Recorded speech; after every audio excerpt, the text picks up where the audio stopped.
Այդ առաջին քրիստոնեական երկիր Հռոմի Ֆրանցիսկոս Պապը Հայաստանում է։ Սրբազան քահանայապետին օդանավակայանում դիմավորել են Հայաստանի Հանրապետության նախագահ Սերժ Սարգսյանը տիկնոջդ եւ նորին Սուրբ Օծություն Տեր Գարեգին II ամենայն հայոց կաթողիկոսը։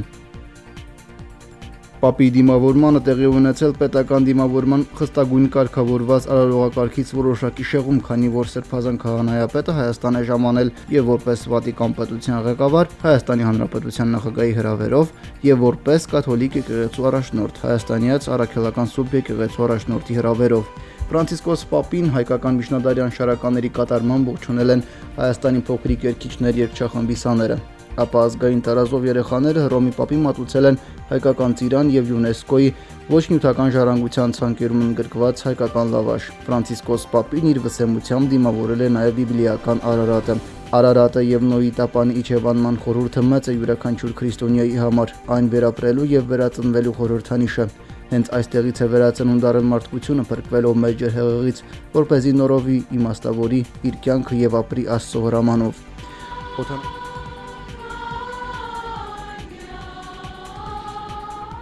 Օդանավակայանում պաշտոնական դիմավորումից հետո երկու հովվապետերն ուղևորվեցին Սուրբ Էջմիածին։ Մայր Աթոռում երկու հայրապետերին դիմավորել է Սուրբ Էջմիածնի միաբանությունը եւ Մայր Աթոռ Սուրբ Էջմիածնի պաշտոնեությունը։ Այս առիթով հայոց հոգևոր կենտրոն են եկել բազում ուխտավորներ Հայաստանի եւ Սփյուռքի հայոց թեմերից։ Խորհրդանշական է, որ Սրբազան քահանայապետն էլ ինքն իր ուղևորությունը դեպի Հայաստան հռչակել է ուխտագնացություն, դրանով իսկ ընդգծելով Հայաստանի եւ հայաստանյաց առաքելական Սուրբ եկեղեցու դերը քրիստոնյա աշխարհի պատմության մեջ։ Երկու հովվապետերը մուտք են գործել Մայր տաճար, խոնարհվել իջման Սուրբ սեղանի առջև, համբուրելով Սուրբ ավետարանը եւ հազարափրկիչ կամ երնջակի մասունքակիր Սուրբ խաչը, որի մեջ ամփոփված է մանուկ Քրիստոսի լվացման կոնքից մի հատված։ Երկու հովվապետերը բարձրացել են Մայր տաճարի ավագ խորան, որտեղ Սուրբ սեղանի առջև ողջագուրվել են՝ ի նշան եղբայրական սիրո ի Քրիստոս։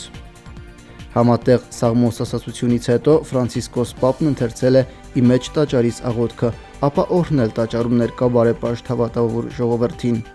Ապա վեհափառ հայրապետը եւ Սրբազան քահանայապետն ուղերձներով դիմել են հավատացյալներին։ Այնուհետև Գարեգին II վեհափառ հայրապետը եւ Ֆրանցիսկոս Պապը շարժվել են դեպի Վեհարան, որտեղ էլ այցի օրերին բնակվելու է Հռոմի Պապը։ Այսօր երեկոյան Ֆրանցիսկոս Պապն առանձին հանդիպումներ է ունեցել Հայաստանի Հանրապետության նախագահ Սերժ Սարգսյանի եւ ամենայն հայոց կաթողիկոսի հետ։ 6-րդ գումարման ազգային ժողովին կից 2-րդ գումարման երիտասարդական խորհրդարանի Անդրանիկ նիստը Աշոտ Ղուլյանն է բացել 33 երիտասարդ պատգամավորներից 30-ն են ներկա 3 բացակաների մասին տեղյակ է, հարգելի պատճառներ կան։ Նիստին նաև նախագահի աշխատակազմի օրենսդիր եւ գործադիր մարմինների ներկայացուցիչները եւ Արցախում գործող բուհերի ղեկավարներն են ներկա։ Երիտասարդական խորհրդարանի ձևավորման հարցում ազգային ժողովը նշանակալի դեր է ունեցել։ Առաջին գումարման երիտխորհրդարանը ընդամենը մի քանի ամիս գործեց։ Աշոտ Ղուլյանը հույս ունի, որ երկրորդ գումարման խորհրդարանը ավելի արդյունավետ կգործի։ Համենայն դեպս դրա համար ժամանակ ունի։ Երիտասարդական խորհրդարանի գործունեության հիմնական նպատակներն են. Առաջին, ԼՂՀ օրենսդիր իշխանության իրականացման երիտասարդության խորհրդատվական մասնակցություն ունենալը։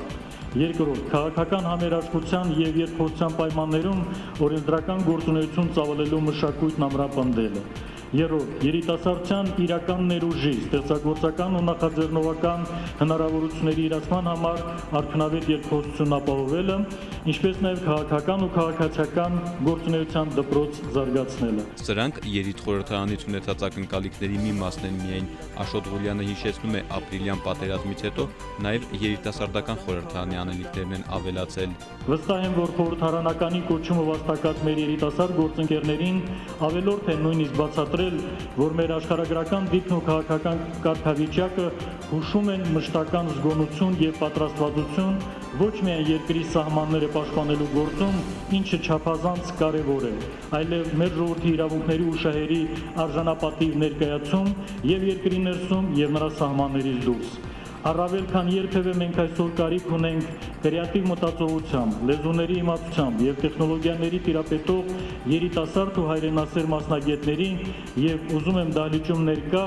ոչ շատ երիտասարդ գործիչների անունից խոստովանել ձեզ, որ մենք շատ հիմնավոր հույսեր ենք կապում ձեր սերնդի հետ։ Այսքանը որպես նախաբան օրհներքը առաջին նիստի մեկնարկն է ազդարարում։